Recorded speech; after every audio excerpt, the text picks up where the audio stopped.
Salut, c'est Quentin et bienvenue sur mon podcast Indéboulonnable au quotidien. Tu trouveras ici tous les concepts et les conseils pour développer un leadership personnel puissant et prendre la pleine responsabilité de ta vie. Je suis ravi de t'avoir à mes côtés pour ce nouvel épisode et maintenant, ce que je te propose, c'est de démarrer.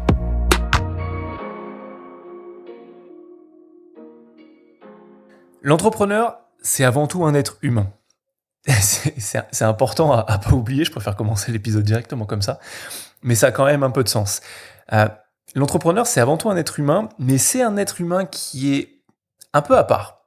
Il est un peu à part parce que quand on regarde le fond de la chose et son comportement, on peut se demander qui est-ce qui est prêt à sacrifier sa liberté, sa santé, ses relations sociales, souvent ses relations amoureuses, simplement pour donner vie à une idée qu'il a en tête. Ça paraît un peu étrange comme ça. Alors pourquoi est-ce que je veux te parler de ça ? C'est parce qu'en fait hier je repensais à une histoire, une histoire personnelle, plutôt l'histoire d'un ami, mais qui est vraiment flagrante. Pendant les 10 premières années de ma carrière, en fait, moi j'ai travaillé dans la banque privée, j'accompagnais des dirigeants qui étaient déjà tous multimillionnaires, qui avaient déjà tous réussi financièrement, je tiens bien à le dire, réussi financièrement, parce que je me suis rendu compte en fait, en voyant des centaines, voire des milliers, qu'il y en a très peu qui avaient tout réussi. Qui avaient une vie épanouie, qui avaient une entreprise, voire plusieurs qui tournaient, qui s'éclataient dans leur business, qui avaient des hobbies, qui avaient gardé la même femme ou le même mari, qui avaient des relations sincères avec leurs enfants, qui voyageaient. Bref, ils avaient carton plein. Mais l'histoire qui m'est revenue hier, c'est celle en fait de la majorité des personnes, de mes autres anciens clients, mais c'est pas celle de clients dont je veux te parler, c'est celle d'un ami. Aujourd'hui, à 23, 24 ans, c'est assez commun de connaître des entrepreneurs. Mais moi, bien que je sois pas super vieux, j'ai 34 ans, il y a une dizaine d'années, quand t'avais un pote qui a 22, 23 ans monter sa boîte, c'était quand même assez rare. Et tu vois, on a cette idée de l'entrepreneur qui se sacrifie, qui va, pour beaucoup, alors ça parle à ceux qui sont entrepreneurs, mais qui va se cramer, littéralement au profit de son objectif, en profit, c'est pas super bien dit, mais qui va se cramer pour donner vie à sa vision, qui va couper énormément de choses, comme je disais, sa santé, qui va couper ses relations, qui va vraiment en fait se mettre à l'écart de la vie. Et on a, je sais pas pourquoi, cette idée du quarantenaire qui est au bout du rouleau, alors que moi c'est l'histoire de mon pote, qui à l'époque avait 22, 23 ans, et qui était exactement dans ce cas de figure. Pourtant on se dit 22, 23 ans, t'en as sous le pied, t'as de la réserve, t'as de la résistance, t'as de la résilience, et tu peux aller loin. Mais c'est pas toujours le cas. Même si c'est vrai, on se rend compte que la vie, elle nous rattrape plus vite que ce qu'on pense. Tu vois, l'histoire de mon ami, c'est celle d'un entrepreneur qui a une idée, enfin plutôt de quelqu'un qui était salarié, qui a une idée, qui s'est dit « Tiens, je vais lancer ma boîte ». Et qui s'est lancé à corps perdu dedans. 22-23 ans, souvent c'est l'âge où tu commences à avoir ton indépendance financière, tu commences à t'éclater, à sortir avec les amis, à voyager un peu, à profiter de la vie active, et à te lancer dans divers projets. Lui, ce qu'il a fait, c'est monter sa boîte. Il s'est coupé de 90-95% de ses amis. Moi, j'étais un des derniers qu'il fréquentait encore, où on se donnait des nouvelles, parce qu'on faisait du VTT ensemble, et quand on se voyait lors de VTT, il était tout le temps sur son téléphone, sur les remontées mécaniques, pour checker s'il y avait un problème, il était tout le temps stressé, il était tout le temps fatigué, et même s'il avait 22-23 ans, il était constamment sur le fil du rasoir, constamment en mode burn-out. Alors, on va pas se mentir, il adorait ce qu'il faisait, il avait sa vision, il s'éclatait. Néanmoins, ça lui a coûté sa relation avec beaucoup d'amis, ça lui a coûté sa relation avec une nana qui était super à l'époque, ça lui a coûté sa santé, parce qu'il s'est retrouvé alité avec le dos complètement bloqué pendant plusieurs jours avec de la kiné, parce qu'il avait son dos qui le lâchait, il était souvent malade, il était souvent fatigué. Tout ça, simplement, pour donner vie à une idée. Alors tu vois, j'ai pas énormément d'enseignements à t'apporter dans ce podcast. Ce podcast, c'est plus un constat. C'est plus une histoire. Parce que moi, à cette époque-là, je voyais mon pote en me disant « Mais c'est complètement dingue l'état dans lequel il se met simplement pour faire tourner sa boîte. »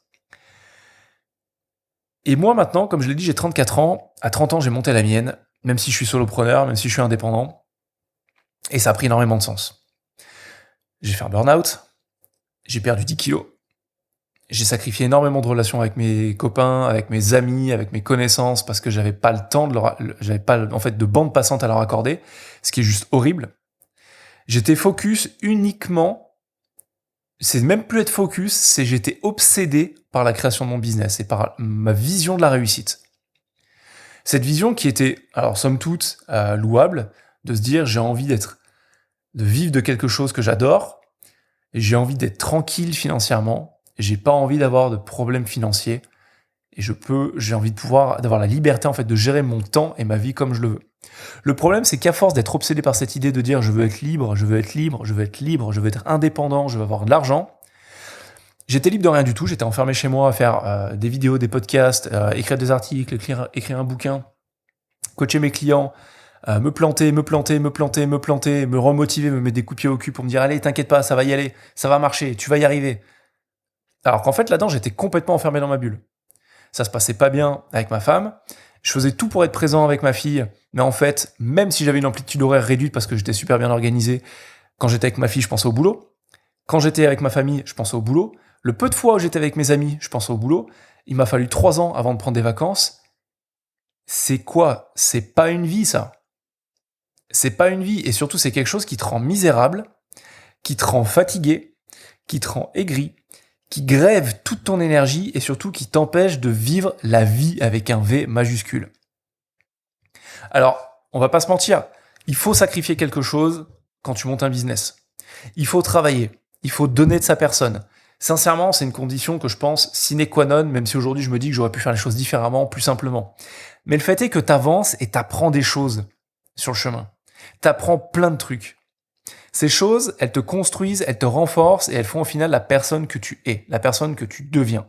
Cette personne, tu la deviens au fur et à mesure des actions que tu implémentes au quotidien et des erreurs que tu fais.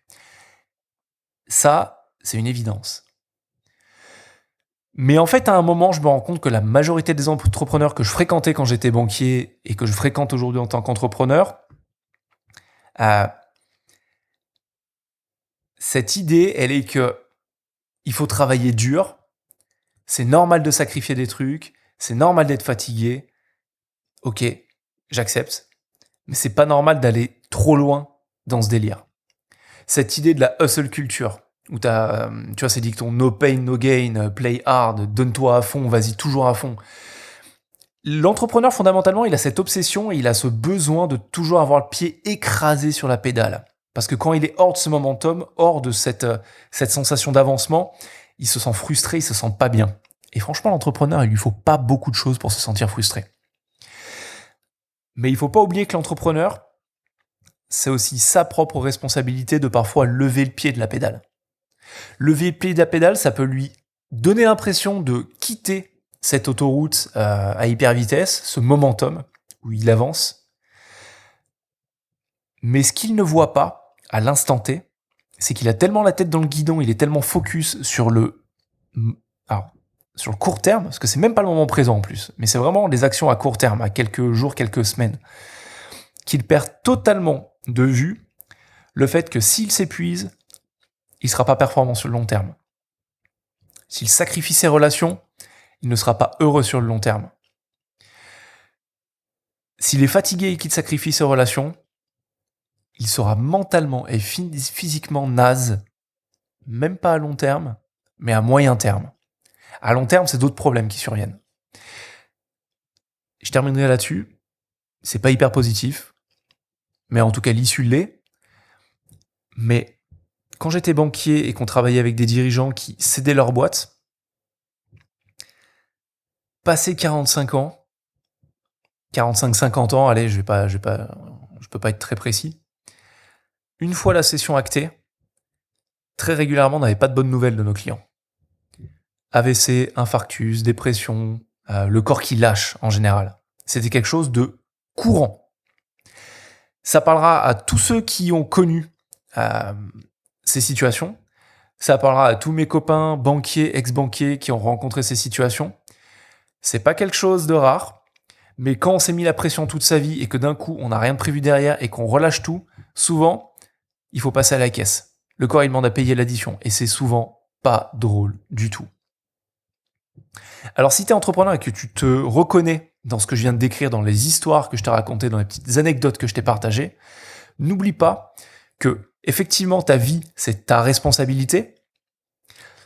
Tu as choisi de vivre la vie d'entrepreneur, tu as choisi d'y aller à fond, tu as choisi d'aller à fond dans le développement de ton potentiel et le développement de tes idées. C'est génial, c'est entièrement louable et je te félicite pour ça. Mais n'oublie pas que c'est aussi ta responsabilité de vivre ta vie, de vivre une vie intentionnelle, une vie où tu es en bonne santé, une vie où tu profites de la vie.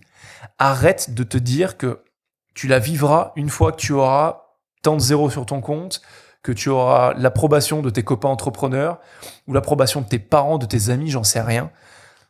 Mais n'attends pas de vivre ta vie. Parce que de ce que je vois, ça peut très très vite déraper.